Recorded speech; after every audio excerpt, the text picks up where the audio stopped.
tenemos, cuando nosotros hablamos de hemostasia, debemos referirnos a dos procesos: fármacos que activen o que favorezcan la hemostasia, que favorezcan la coagulación, que favorezcan la actividad plaquetaria, y fármacos que vayan en contra, pues, ¿no?, de la hemostasia. El grupo de los fármacos que van a favor de la hemostasia no es tan conocido porque no tiene mucho uso clínico, pues, ¿no? Pero, por ejemplo, cuando nosotros estamos con una hemorragia, queremos pararla, farmacológicamente podemos ayudar a ese proceso, ¿no? Por ejemplo, acá tenemos los inhibidores de la fibrinólisis. La fibrinólisis, como su nombre lo dice, es un proceso por el cual se rompe las fibras o la fibrina, pues, ¿no?, las hebras de fibrina. Ustedes ya sabrán que al final de la hemostasia se termina formando lo que es las mallas de fibrina, que le van a dar estabilidad al coágulo, ¿no? Ahora, si nosotros queremos inhibir la fibrinólisis, ¿qué vamos a hacer? Vamos a hacer que esta fibrina no dure más tiempo, o que simplemente no se rompa por los factores endógenos que normalmente lo rompen. ¿Cuáles, por ejemplo? La plasmina, ¿no? La plasmina rompe las hebras de fibrina. Farmacológicamente, por ejemplo, el alteplase, etc. ¿Cuáles tenemos? ¿Qué fármaco que tenemos en los inhibidores de la fibrinólisis? Por ejemplo, el ácido aminocaproico, ¿ya?, y el ácido tranexámico. Estos fármacos lo que hacen es inhibir la fibrinólisis y por ende van a ir a favor de la hemostasia, ¿no? Van a hacer que la hemostasia sea más duradera. Y lo podemos usar, por ejemplo, en situaciones de hemorragia. Por ejemplo, el ácido tranexámico se utiliza, si mal no recuerdo, en hemorragias obstétricas. ¿Ya? Incluso se ha tratado de utilizar en lo que son hemorragias gastrointestinales, sangrados digestivos altos, bajos, para tratar de parar la hemorragia, ¿no? Y el ácido aminocaproico igual, pues, ¿no? No son tan conocidos porque el uso clínico es limitado, pues, ¿no? Hay estudios que dicen que no, otros que dicen que sí, pero estaría bien, pues, ¿no? Y como tenerlo en cuenta. Donde está la mayor carnecita es en acá, pues, ¿no? Los fármacos que van en contra de la hemostasia. ¿Cuáles son los fármacos que van en contra de la hemostasia? Tenemos varios grupos. Primero, cuando hablamos de hemostasia, tenemos que hablar de una hemostasia primaria y una hemostasia secundaria. Cuando decimos hemostasia secundaria podemos equipararlo, o es como decir coagulación, ¿ya? Así que cuando te dicen anticoagulantes, te están haciendo referencia a fármacos que van a actuar en la hemostasia secundaria. ¿Y qué hay en la hemostasia secundaria? Tenemos factores de coagulación, por ejemplo, ¿no? La vía intrínseca, extrínseca, la vía común, ¿ya?, que al final lo que hace es activar, por ejemplo, la trombina, ¿no? Y en la hemostasia primaria, ¿quiénes tenemos? Tenemos a las plaquetas como principales protagonistas, ¿no? Las plaquetas. Ahora, si tú, por ejemplo, hablas de fármacos anticoagulantes, hace referencia a la hemostasia secundaria. ¿Y cuáles son los fármacos que van a ir en contra de la hemostasia primaria? Ahí tenemos esos grupitos. Por ejemplo, los antiplaquetarios se pueden dividir en varios grupos, ¿ya? Antiplaquetarios entre comillas, pues, porque no es que van y matan a las plaquetas, sino que van y van a actuar en distintos sitios y al final van a hacer que la plaqueta no se active o no actúe bien. ¿Cuál es uno de los grupitos bien conocidos? Los antiagregantes, ¿no? Los antiagregantes son fármacos que lo que van a hacer es, ya supongo que deben saber, pues, ¿no?, las fases de la hemostasia primaria. Hay una fase para que se tiene que haber fases para que se forme este tapón, ¿no? La primera fase es de la adhesión.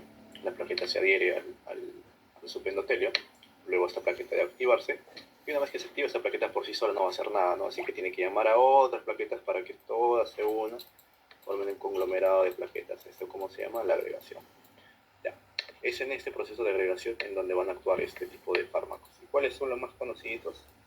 La aspirina y el clopidogrel, ¿no? ¿Son lo mismo? ¿Son del mismo grupo? No. Tienen distintos mecanismos de acción, pero pertenecen a esta familia de antiagregantes. Aparte, cuando hablamos de antiplaquetarios, podemos hablar también, ¿no?, de fármacos que van a actuar en distintas otras vías. Por ejemplo, los antagonistas del receptor de tromboxano, porque el tromboxano también favorece la agregación. Además que el tromboxano va a favorecer la vasoconstricción, pero en el cuadrito de adelante lo vamos a ver. Y varios fármacos más, pero acá sobre todo los más representativos, la aspirina y el clopidogrel. Otro grupito que tenemos son los anticoagulantes. Y como les decía, anticoagulante no es sinónimo de antihemostático, ¿no? Anticoagulante te hace referencia a la farmacología dirigida a la hemostasia secundaria. Y acá, ¿quiénes tenemos? Los grandes representantes, ¿no? Las heparinas. ¿Qué hacen las heparinas? Van a actuar a nivel de los factores de coagulación. A su vez, estos se dividen, pues, ¿no? En heparina de bajo peso molecular, en donde tenemos a la famosa enoxaparina. Luego tenemos a la heparina no fraccionada y un análogo sintético que es el fondaparinux, ¿no? Al final, ¿qué hacen estos tres o qué hacen la heparina? Al final lo que hacen es, primero, potencian, bueno, algunos más que otros, ¿no? Potencian ciertos factores de coagulación, por ejemplo, la antitrombina 3. Y lo que es más importante, inactivan o eh, claro, inactivan ciertos factores, ¿no? Por ejemplo, el 10 activado, el 2, cada uno tiene su blanco, ¿no? Terapéutico, pero eso ya luego se hace. Pues, tengan en cuenta que las heparinas van a ir frente o van a hacerle frente a los factores de coagulación, ¿ya? Las heparinas son los factores de coagulación y otros se dividen en heparina de bajo peso molecular, no fraccionada, fondaparinux, por ejemplo. Ahora, en los anticoagulantes también tenemos otro grupito, que son los antivitamina K. ¿Qué tiene que ver la vitamina K en todo este juego? La vitamina K es importante porque está directamente relacionada en la activación de ciertos factores de coagulación. ¿Qué factores de coagulación estamos hablando? El 10, el 9, el 7 y el 2. Y luego también tenemos la proteína C y la proteína S. Estos factores de coagulación son dependientes de la vitamina K, dependen totalmente de la activación por parte de la vitamina K. Así que si yo tuviese un fármaco que inactiva o que inhibe o que, que inactiva o inhibe la vitamina K, no tendría esos factores de coagulación y por ende no hubiese una coagulación, ¿no? ¿Cuál es ese fármaco? Bien conocido, la warfarina. La warfarina estaría en este grupito de los anticoagulantes. ¿Y qué hace la warfarina? La warfarina tiene su blanco, su diana es la epóxido reductasa. Lo que hace es reducir a la vitamina K y la vitamina K reducida es la que genera todos estos efectos, ¿no? Los efectos de la activación de estos factores de coagulación, ¿ya? Así que si yo no tengo una vitamina K reducida, no podría activar estos factores de coagulación. Al final, si lo han visto, es todo un proceso bioquímico maldito, pero se resume en eso, pues, ¿no? Y de acá, ¿qué más puedo tener? Bueno, hay en estos anticoagulantes tenemos ya algunos que son directos, ya, o sea, ya se dejan de cosas y van directo y inhiben al factor de coagulación. Por ejemplo, el rivaroxaban, ¿no? El rivaroxaban, el conocido rivaroxaban, el apixaban también. Estos dos acá, ¿qué hacen? Van directamente inhiben al factor 10 activado. Y si no hay factor 10 activado, no hay vía común. Si no hay vía común, no se activa la trombina, ¿ya? Rivaroxaban, apixaban. Son inhibidores directos ya de estos factores de coagulación. Y tenemos también, por ejemplo, el dabigatran, ¿no? El dabigatran, que también es una, por acá lo pongo, dabigatran. Ya inhibe directamente, ya se va más abajo, inhibe directamente a la trombina. El producto final, que se supone que debe ser resultado de toda la hemostasia, va, le inhibe la mata de una vez, ya para qué contar esos chistes. Son de esos farmaquitos que se pueden, pero obviamente los más usados, warfarina, enoxa, farina no fraccionada, ya, los anticoagulantes. Y luego, por último, una vez que se forma el coágulo, digamos, una vez que se forma el tapón, ¿qué podría hacer yo, por ejemplo, para romper estos coágulos? Digamos que ya, ahí está, se hizo la malla. Yo necesito romper esta malla, por ejemplo, en un evento isquémico agudo. Tengo acá una arteria que se me ha taponado y necesito sacar esta arteria. No estaría en contra de la hemostasia porque ya la hemostasia ha terminado, pero sí sería, por ejemplo, estar implicado totalmente en eso, ¿no? Por ejemplo, tenemos los fibrinolíticos. Los fibrinolíticos, que se supone que se hacen más en cardio, pero también lo mencionó el doctor, van a hacer que esta malla de fibrina se rompa. Ya una vez formada voy, la rompo y ya. ¿Cuál es el más conocido acá? El alteplase, ¿no? Por ejemplo, el más moderno, el que más se usa, el alteplase, pero también tenemos la streptokinasa, cloroquinasa, etcétera, varios que se pueden utilizar. El alteplase es el más importante porque se utiliza para eventos agudos, ¿no? Sobre todo isquémicos. ¿Qué es el alteplase? Es un análogo sintético del ATPA, que es el activador tisular del plasminógeno. ¿Qué es el plasminógeno? Activa la plasmina y la plasmina es la que degrada todas estas hebras de fibrina. Después el producto final de la hemostasia, que es la fibrina, ¿no? O sea, la trombina al final tiene que formar fibrina mediante la activación del el fibrinógeno, ¿ya? Pero esta fibrina, cuando para evitar una coagulación excesiva, porque tengan en cuenta que estos procesos de coagulación, de tapón plaquetario, siempre se están dando diariamente. Eh, el TPA, el TPA, y activa activa el plasminógeno, el plasminógeno se convierte en plasmina y la plasmina termina eliminando todas estas hebras, ¿no?, de fibrina. Esto sería un fibrinolítico, ¿no?, como su nombre lo dice. Más o menos este es el esquema que deben seguir en cuanto a los fármacos que tengan que ver con la hemostasia, ¿no? Siempre con los más representativos, sobre todo, ¿no? Porque hay un montón de fármacos y no vale la pena saberse todos. Ahora, hay otros blancos terapéuticos acá que también se pueden ver, pues, ¿no? Y eso lo vamos a ver en el cuadrito de acá ya mejor. El cuadrito de acá que se supone Vargas va a preguntar y que tienen que dominar, ¿no? ¿Cómo empieza esto? Ya, como ustedes saben, ¿no? ¿Cómo empieza el proceso de hemostasia? Pues empieza con un trauma. ¿Qué es el trauma? Cuando ese trauma expone al endotelio, subendotelio del vaso, acá tenemos fibras de colágeno, ¿no? Fibras de colágeno debajo del endotelio. Estas fibras de colágeno, al final, van a ser reconocidas por la plaqueta.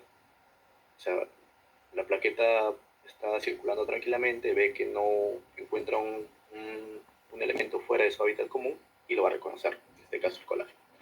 Pero no es que la plaqueta se une directamente al colágeno, porque si no, para que la plaqueta se una al colágeno, primero el endotelio tiene que secretar un factor importante que es el factor de von Willebrand. ¿Ya? El factor de von Willebrand es secretado por el endotelio. Además, una vez que las plaquetas se activan, también van a formar factor de von Willebrand, ¿ya? Pero el primero es el endotelio. Este factor de von Willebrand se va a unir al colágeno subendotelial y una vez que se unen, ahí sí la plaqueta va a tener un blanco, una diana o un target para que lo pueda reconocer y se pueda unir. Mediante que esta es la plaqueta y expresa un pequeño receptor que es la glicoproteína 1B, ¿no?, que se va a unir con el factor de von Willebrand. Este es el primer paso. ¿Cómo se llama este paso? Se llama lo que es la adhesión, obviamente, ¿no? La plaqueta se está pegando al colágeno. Bueno, error mío, debía hablarles antes de que hay un proceso, y esto es pregunta de examen, siempre lo he visto en los bancos. ¿Cuál es el primer proceso que se da en la hemostasia? La constricción vascular, pues, ¿no? La vasoconstricción. ¿Y por qué se da? Primero, sobre todo por los factores locales, pues, ¿no? El espasmo miógeno local. Pero también podemos agregar acá, por ejemplo, el tromboxano A2, una vez que se secrete, el sistema nervioso simpático, las endotelinas, etc., ¿no? Pero el espasmo miógeno local es el factor más importante que va a hacer la constricción vascular. ¿Para qué sirve la constricción vascular? Va a minimizar o va a reducir el grado de superficie. Por ejemplo, si se constriñe un poquito más, estos lugares se van a pegar, disminuye el área por donde la plaqueta tiene que actuar, disminuye también la concentración o el volumen de sangre que pasa por esa zona, y esos todos son subjetivos, ¿no? Ya bien deducibles. Luego se forma el tapón plaquetario y acá vendrían las tres fases, ¿no? Uno, la de adhesión, la que hemos dicho; dos, de activación; y tres, de agregación. Ya, una vez que se ha adherido la plaqueta al endotelio, esta plaqueta debe activarse. ¿Y cómo es que se activa? Ya, ese es el proceso donde tiene mayor blanco terapéutico, pues, ¿no? El proceso de activación. ¿Ya? La plaqueta tiene gránulos dentro de ella, gránulos alfa, gránulos delta o densos, que contienen varias sustancias que tienen actividad bioquímica y celular, pues, ¿no? ¿Cuáles son? Calcio, tromboxano A2, una bien importante que es el ADP, ¿ya? La plaqueta, una vez que reconoce el endotelio, va a liberar todos estos factores.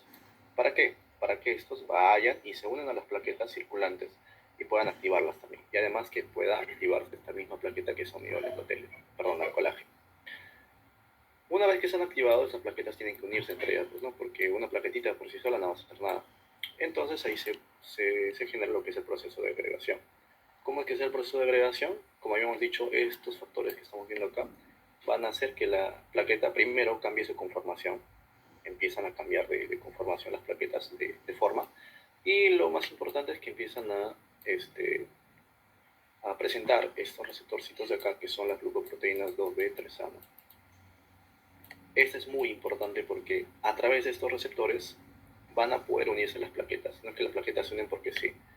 Tienen receptores acá, tienen receptores acá. Pero no se unen glucoproteína 2B3A con glucoproteína 2B3A. Para que los dos se unan, en el medio de ellos tiene que existir un factorcito más que es el fibrinógeno. ¿Ya? El fibrinógeno es el que va a unir dos glucoproteínas 2B3A de una plaqueta con otra. Y así es que se unen todas las plaquetas. Es por eso que estos de acá, la glucoproteína 2B3A, la glucoproteína 1B, son blancos o targets terapéuticos y también de algunas enfermedades. Por ejemplo, la glucoproteína 1B, hay una enfermedad que es la enfermedad de Bernard-Solier. Esta de acá lo que hace es un déficit de la glucoproteína 1B y por ende no se va a dar la adhesión. Ya, ese es el término. En cambio, si yo tengo una patología o algún fármaco que bloquee la glucoproteína 2B3A, no se va a dar la agregación. ¿Ya? Son dos cosas muy distintas. Si no tengo glucoproteína 1B, no va a haber adhesión. En cambio, si no tengo esta de acá, no va a haber agregación. ¿Cuál es la patología? Por ejemplo, la trombostenia de Glassman. No hay la glucoproteína 2B3A y no se da pues, el proceso de agregación. ¿Ya? Una vez que se da todo este proceso de agregación, activación, adición, ya podemos decir que se forma el tapón plaquetario. Esto debería ser suficiente para traumatismos menores, pues, ¿no? Traumatismos que se dan normalmente día a día. El true stress de la sangre, que es una especie de daño que se produce en el endotelio por la velocidad de la sangre, siempre va a estar generando ciertos traumas, ¿no? Y esos, pero pequeños traumas que pueden ser tranquilamente controlados por el tapón plaquetario. Ahora, cuando el trauma ya es un poquito más grande, más serio, ahí recién es en donde puede entrar la coagulación de la sangre. ¿Ya? Un trauma grande recién va a requerir pues, ¿no? que los factores de coagulación entren en acción. Y esto es importante, por ejemplo, para distinguir la clínica de los pacientes con alteraciones en las plaquetas y alteraciones en la coagulación. Un paciente con alteración en las plaquetas, esos pequeños o esos chiquitos traumas van a ser suficientes para generarle clínica. ¿Cuáles son las clínicas de las plaquetas? Petequias, gingivitis, cositas superficiales, pues, ¿no? En cambio, pacientes con problemas en los factores de coagulación, cuando hay traumitas grandes y no se puedan curar, ¿cuáles van a ser cuál es la clínica? Hematomas, hemartrosis, sangrados, etc. Mucho más severo, pues, ¿no? Y la razón radica en esto, sobre todo. Una vez que se forma el tapón plaquetario, vienen los factores de coagulación y lo que hacen es lo siguiente. Aquí está viendo que las plaquetas se han unido entre sí por el fibrinógeno y la glucoproteína 2B3A. Ya. Pero esta unión todavía es una unión inestable. Pues no podemos decir que es un taponcito estable que me dé seguridad. Para que sea un taponcito que tenga seguridad, que tenga consistencia, yo debo de este fibrinógeno convertirlo en fibrina. ¿Ya? Por eso que ahí entran los factores de coagulación para que al final me den la conversión de fibrinógeno a fibrina. Es como que el fibrinógeno al inicio era una cuerdita y luego vienen los factores de coagulación y convierten esa cuerdita en una cadena. Pues, ¿no? Va a haber mayor estabilidad en cuanto al coágulo. ¿Ya? Eso vendría a ser la coagulación de la sangre, de acuerdo a la vía intrínseca, extrínseca, la vía común, etc. Una vez que se forma todo ese tapón, como estamos viendo acá, con las mallas de fibrina, con las plaquetas, incluso acá van a haber células sanguíneas, células inflamatorias, no solamente son plaquetas, no se va a quedar así para toda la vida, ¿no? Si es un trauma que requiere reparación, van a empezar a migrar otras células, por ejemplo, fibroblastos, miofibroblastos, si son reparaciones de vasos, factores angiogénicos, etcétera, ¿no? Lo que se conoce, pues, ¿no? El tejido de granulación, lo que le dice, ¿ya? Eso es lo que va a terminar al final ocurriendo, para terminar de reparar totalmente el no ser trauma, lo que tenemos ahí, ¿ya? Eso es así como a grandes resumensazos, pues, ¿no? De lo que es hemostasia. Ahora, se supone que eso es lo fuertecito, la carnecita, pues, ¿no? Acá lo que trató de hacer el doctor es indicarnos dónde están los targets de los distintos fármacos, ¿no? Ahora, lo que yo escuché en su clase del doctor es lo que dijo, y creo que lo dijo para que lo tengamos de manera práctica, ¿no? Lo relacionó todo, si es que hay calcio o no hay calcio, ¿no? En realidad no es así, no es que el calcio, si hay más calcio hay agregación, si hay menos calcio, a simple, o sea, para hacerlo más práctico, sí, pero un poquito más complejo que eso. Ya, empezamos por acá, mira. Cuando ya la... ¿dónde está ya, cuando ya el colágeno ya se ha unido por el factor de von Willebrand a la plaquetita, ya se ha dado el proceso de adhesión. Ahora habíamos dicho que esta plaqueta debe activarse. ¿Y cómo es que se activa? Por los factores que habíamos dicho que libera. Por ejemplo, el ADP, el tromboxano 2, el calcio en parte, etc. Pero sobre todo es bien importante lo que es el ADP. ¿Por qué? Porque el ADP, primero, lo que va a hacer es aumentar los niveles de calcio intracelular de la plaqueta. Va a hacer que la plaqueta cambie de conformación, ¿ya? Para que tenga un mejor acoplamiento entre las plaquetas, o sea, cambia la morfología de la plaqueta.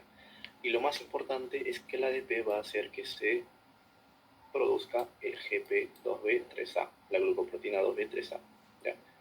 Es el factor más importante. Bueno, no es el único porque también el tromboxano va a ayudar, el calcio va a ayudar, pero el ADP es el sustrato más importante para que se dé el GP2B3A. ¿Ya? ¿Y cómo lo hace? El ADP tiene que entrar o tiene que interactuar con un receptor importantísimo, que es este de acá, el P2Y12, ¿ya?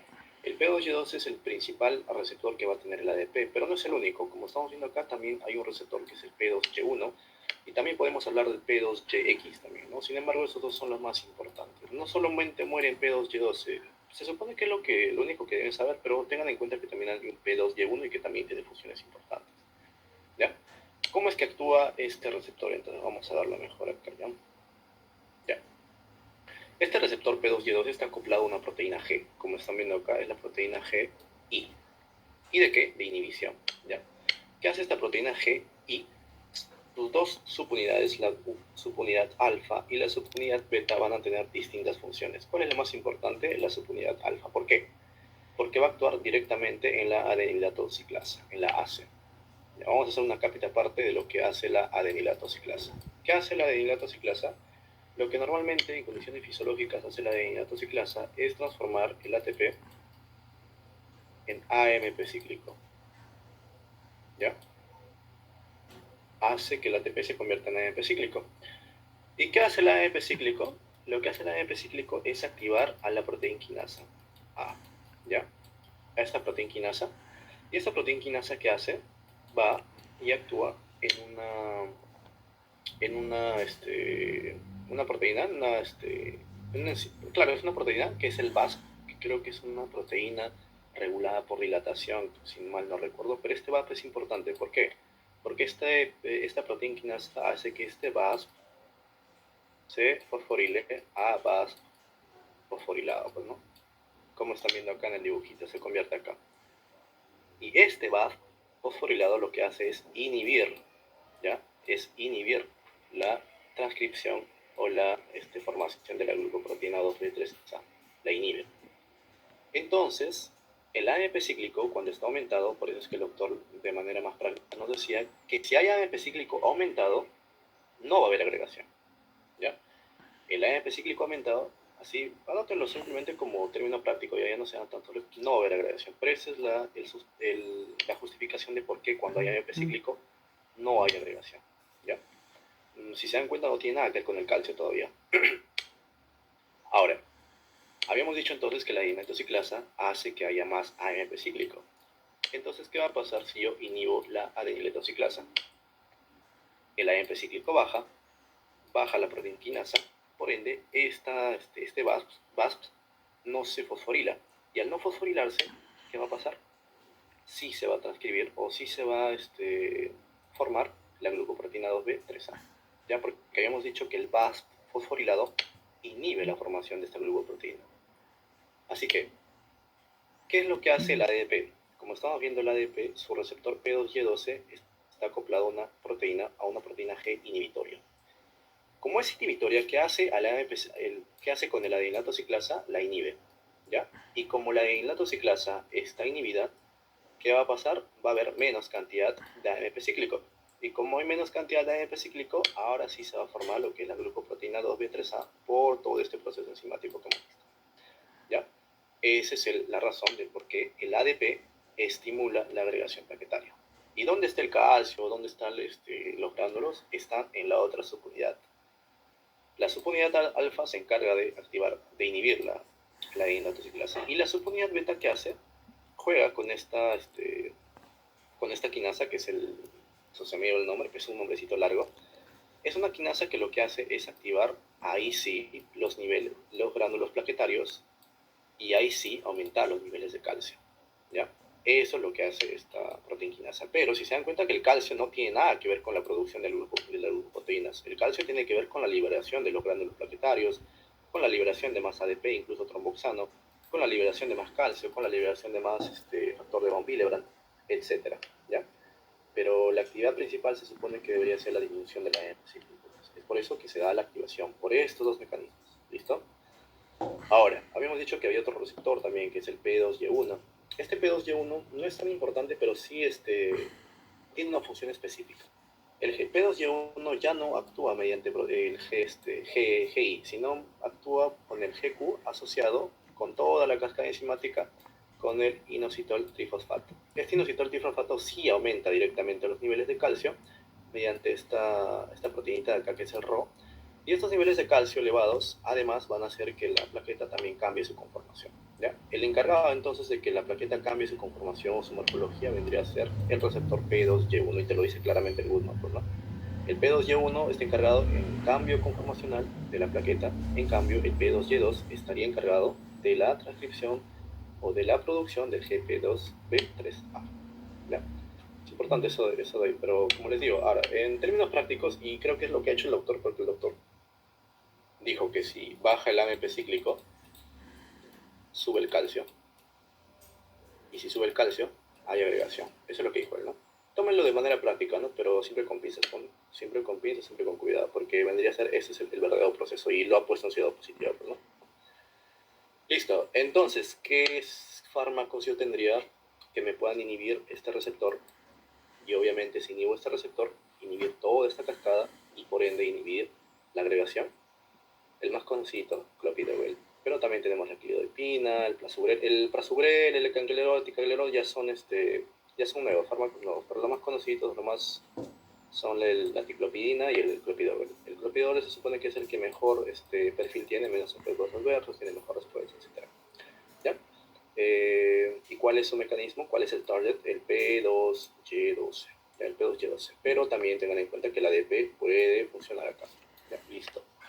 Ahí muere en cuanto al ADP. Creo que es lo más, lo más importante en cuanto a todo este ciclo de la plaqueta. Ahora, no solamente el ADP habíamos dicho que va a encargarse o va a ayudar a la agregación plaquetaria. Tenemos otros sustratos que también van a hacer eso. ¿Cuál es uno de los sustratos importantes? Vamos ahora a todo esto. ¿Ya?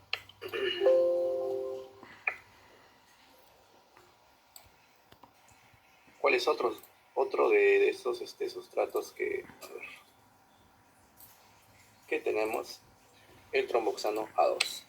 ¿Cuál es la función más importante del tromboxano A2? Es la vasoconstricción, ¿ya? Y en segundo lugar, o equiparándose a la vasoconstricción, la agregación plaquetaria. ¿Y cómo es que hace este efecto? Si están viendo acá, el tromboxano A2 deriva o se forma a partir del ácido araquidónico, ¿no? El ácido araquidónico pasa por el ciclo de la COX-1 y va a terminar formándose el tromboxano 2. Ahora, si han visto todo ese proceso enzimático, proteico de la formación del tromboxano 2, se van a dar cuenta que el tromboxano 2, así como las prostaciclinas, prostaglandinas, casi siguen la misma vía. Así que un pasito nada más te forma tromboxano 2, pero si en vez de dar ese pasito das otro pasito, ya tienes prostaciclinas, etc. Es toda una cascada bien, bien compleja. Pero la COX-1 me termina formando el tromboxano A2, el tromboxano A2 me vasoconstriñe y me estimula la agregación plaquetaria. ¿Y dónde actúa el tromboxano 2? El tromboxano 2 en la plaqueta tiene un receptor, acá está, que es el receptor de tromboxano, ¿ya?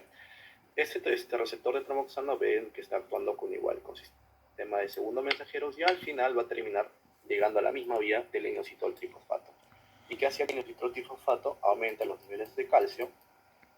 Y además que el tromboxano también está involucrado directamente en la formación, pues, ¿no?, de esta glucoproteína. De manera más discreta, pero lo está. Porque además aumenta los niveles de calcio, y obviamente los niveles de calcio también van a ayudar a este proceso, ¿no? sí, directamente se dan cuenta que está involucrado en la liberación de calcio intracelular. ¿Listo? Además que si se dan cuenta, esta vía también comparte la vía del diacilglicerol, donde permite la unión o la expresión del factor de von Willebrand para que también se pueda unir a los otros receptores que tiene pues, ¿no? El factor de von Willebrand no solamente tiene receptores para la glucoproteína 1B, sino también tiene algunos otros receptores que ya no tiene nada, no es muy importante, pero para saberlo, ¿no? Pero lo más importante sería que el tromboxano A2 estimula la agregación plaquetaria porque eleva los niveles de calcio y además que estimula también, en parte, la liberación de los glándulos plaquetarios. Estos glándulos plaquetarios tienen ADP, calcio y obviamente esto va a involucrarse más en la agregación, ¿no? Entonces, ¿qué haría yo, por ejemplo, para evitar ese tipo de efecto del tromboxano 2? Inhibir su receptor. ¿Y cuál es el fármaco? Acá está, pues, ¿no? El terutrovan. El terutrovan es un antagonista del receptor del tromboxano 2. Vendría a ser también un target, como ustedes saben, al doctor le encanta que le mencionen esos targets. Entonces, ahí valdría la pena, ¿no? Saberlo. Listo. Ahora, pero yo, además de su unión a su receptor, también podría simplemente evitar que se forme, ¿verdad? ¿Y cómo haría yo para evitar que este tromboxano no se forme? Me voy hasta esta vía de acá, que es bien importante, que es el COX-1, ¿ya? El COX-1 me va a terminar formando el tromboxano 2, ¿no? La ciclooxigenasa, la vía de la ciclooxigenasa me va a formar el tromboxano 2. Entonces, si yo bloqueo el COX-1, no voy a tener tromboxano 2. Si no tengo tromboxano 2, no voy a tener agregación planetaria. ¿Cuáles son los fármacos que actúan a este nivel? Los fármacos que actúan a este nivel son la aspirina, que es bien conocida, y el triflusal, ¿ya? La aspirina lo que hace inhibe la COX-2, se une de manera irreversible a la COX-1, por eso es que para que la aspirina termine su efecto, la plaqueta debe morir. ¿Cuánto dura la plaqueta? 7 a 10 días más o menos. Así que, ¿cuál sería si yo tengo un paciente que va a ser operado, digamos, hoy día, ¿hace cuánto le he tenido que suspender si es que estaba tomando aspirina? Hace más o menos una semana, ¿no? ¿Por qué? Por el tiempo de vida media, porque la aspirina se va a unir de manera irreversible a la COX-1. ¿Ya? Va a bloquear la COX-1 y va a inhibir la producción de tromboxano. El triflusal, además de tener este efecto en la COX-1, también va a tener un efecto importante y creo que el principal en el fosfodiesterasa, ¿ya? Pero tengan en cuenta que el triflusal también va a inhibir la COX-1, ¿ya? Es uno de sus efectos por lo que va a hacer este efecto antiagregante, ¿no? Ahora, hablando de trifosal, entonces nos podemos ir a trifosal y hablar de la fosfodiesterasa. ¿Qué es la fosfodiesterasa? La fosfodiesterasa lo que hace, de manera fisiológica, es convertir el AMP cíclico en GMP cíclico. O sea, lo inactiva, entre comillas, ¿ya? ¿Y qué habíamos dicho del AMP cíclico? Cuando el AMP cíclico sube, ¿qué subía? La proteinquinasa. Y si sube la proteinquinasa, se fosforila este vaso. Y si se fosforila, no va a haber la producción de la glicoproteína, ¿verdad? Entonces, si yo tengo menos AMP cíclico, va a haber menos proteinquinasa y por ende va a haber más VASP o no se va a fosforilar y sí voy a tener la glicoproteína, ¿verdad? Así que para que yo tenga un efecto antiagregante, debería inhibir esta fosfodiesterasa. ¿Para qué? Para elevar los niveles de AMP cíclico, cosa que si yo elevo los niveles de AMP cíclico, voy a tener más proteinquinasa y como tengo más proteinquinasa, se va a fosforilar más este productito de acá y no voy a tener glicoproteína. Por ende, no voy a tener agregación. Es ahí en donde entran lo que son los inhibidores de la fosfodiesterasa, el cual tenemos ejemplo acá el trifosal, pues, ¿no? Inhibe la fosfodiesterasa, pero no es su único efecto. También tenemos que inhibe la COX-1. ¿Listo? Eso de la fosfodiesterasa también es importante porque el doctor lo mencionó, lo habló. Y igual, lo puso ejemplo el calcio, pero como están dando cuenta acá, no tiene nada que ver con calcio la fosfodiesterasa, no tiene nada, absolutamente nada que ver con la fosfodiesterasa. Solamente que de repente la fosfodiesterasa puede entrar en cuanto a la liberación de los gránulos, pero no es tanto, va más con esto de acá. ¿Ya? No tiene nada que ver con el calcio y la fosfodiesterasa. Tiene que ver totalmente con el AMP cíclico. ¿Ya? Listo. Luego, ¿qué más tenemos? Bueno, les había mencionado lo que es la glucoproteína 2B3A, también el afliximab es un fármaco que también va a bloquear a este receptor. y obviamente va a evitar la agregación plaquetaria, ¿no? Un acápite para el dipiridamol, ¿ya? El dipiridamol, ¿qué hace? Lo que hace primero el dipiridamol es va a hacer que más adenosina se secuestra en la plaqueta, se secuestra en los eritrocitos, etc. ¿Ya? ¿Y cómo es que la adenosina va a terminar haciendo un efecto antiagregante? Vamos a verlo acá. La adenosina al final, si se dan cuenta acá, va a interactuar con la adeninato ciclasa. ¿Y qué hace la adenilato ciclasa? Convertir el ATP, que al final es un producto de la adenosina, en AMP cíclico. O sea, mientras más adenosina yo le voy a dar a la plaqueta, más AMP cíclico me va a formar. Y cuando tengo más AMP cíclico, voy a tener más proteinquinasa. Si tengo más proteinquinasa, voy a fosforilar esta de acá. Y por ende no voy a tener glucoproteína. Este es el mecanismo por el cual el dipiridamol actúa. Le da más adenosina a la plaqueta para que pueda tener mucho más AMP cíclico y por ende se evite la agregación plaquetaria. Ese es el mecanismo de acción del dipiridamol. Además que también tiene un efecto, según el artículo que vi, el que mandó de los fármacos, también tiene un efecto en la fosfodiesterasa, ¿no? También le inhibe. Pero el principal efecto sería la adenosina, pues, ¿no?